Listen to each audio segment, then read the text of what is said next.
सावन भादों में कौन कौन सी फसलें उगाई जाती हैं, देखिए इस वीडियो में।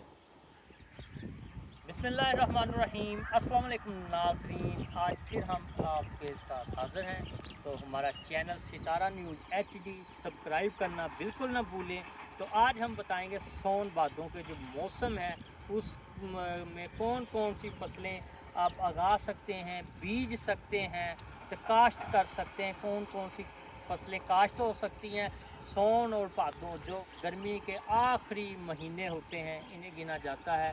तो ज़मीन इसमें नम रहती है, यानी बारिशों का सीज़न होता है। इसमें अक्सर औक़ात बारिशें पड़ती हैं जिसकी वजह से ज़मीन में नमी रहती है। सावन में जो बीजे जाते हैं ना, भादों में चावल की फसल, मकई, बाजरा, मूंगफली भी आपने खाई होगी। मूंगफली सर्दियों की आइटम है, तब तक तैयार हो जाती है। जैसे ज़मीन में बीजा जाता है, फिर इसे निकाल के भूना जाता है, फिर हम तक पहुंचती है मार्केट में। तो इसी तरह मकई और भी बहुत सारी फसलें हैं जो बीजी जाती हैं। बाजरा, मूंग, माश की फसल। तो सावन भादों में एक जंतर और सन्नाटा, ग्वार, ये सी चीज़ें भी बीजी जाती हैं। सब्जियां जो सावन भादों में बीजी जाती हैं, बैंगन, मिर्च, टमाटर, करेला, तोरी, इस तरह की सब्जियां बीजी जाती है जो सर्दियों में जिसकी आमद ख़ास होती है।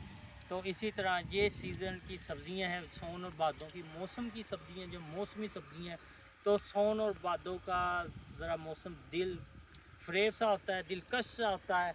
तो इस तरह के जब भी बारिश होती है, एक खेत में हो रही है दूसरे में नहीं हो रही, ये इस तरह की बारिश होती है।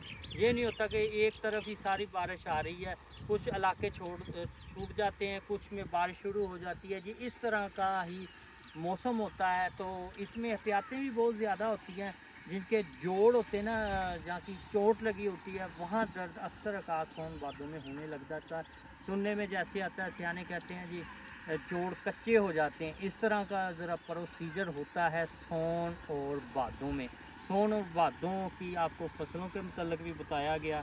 तो चारा जात के लिए, जानवरों के लिए जो फसलें हैं, ज्वार, बाजरा, ग्वार, मूत, जंतर जैसी सब्ज़ चारा के लिए ये चीज़ें इस्तेमाल की जाती हैं, जानवरों के लिए भी।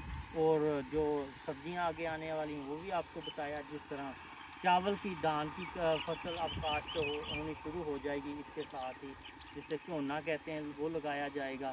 तो इसे पानी की ज़्यादातर ज़रूरत होती है। पानी वाले इलाकों में चावल की काश्त की जाती है। सावन भादों के मतलब आज हमने आपको बताया कौन कौन सी हमारे ज़िम्मेदार भाई फसल काश्त कर सकते हैं जो इजीली इसके मतलब। तो फसलें जो होती हैं ना, मौसम के हिसाब से भी उगाई जाती हैं। आजकल तो हर फसल हर मौसम में हम ले सकते हैं, क्योंकि आजकल तरक्याती काम हो गया। ज़रूरी यूनिवर्सिटी एग्रीकल्चर ने बहुत सारी तरक्की कर ली है। तो बहुत सारी चीज़ें मुतारफ़ करा दी हैं जिससे आवाम को बहुत सारे फ़ायदे हो रहे हैं। तो इसके साथ ही हम इजाज़त चाहेंगे। इंशाअल्लाह नेक्स्ट ब्लॉग में आपके साथ हाज़िर होंगे। तो तब तक के लिए हम इजाज़त चाहेंगे। और हमारे सितारा न्यूज़ HD चैनल को सब्सक्राइब करना ना भूलिए। लाइक भी करें, शेयर भी करें और सब्सक्राइब तो ज़रूर करें। तो इसके साथ ही इजाज़त चाहते हैं। अल्लाह हाफ़िज़। पाकिस्तान ज़िंदाबाद।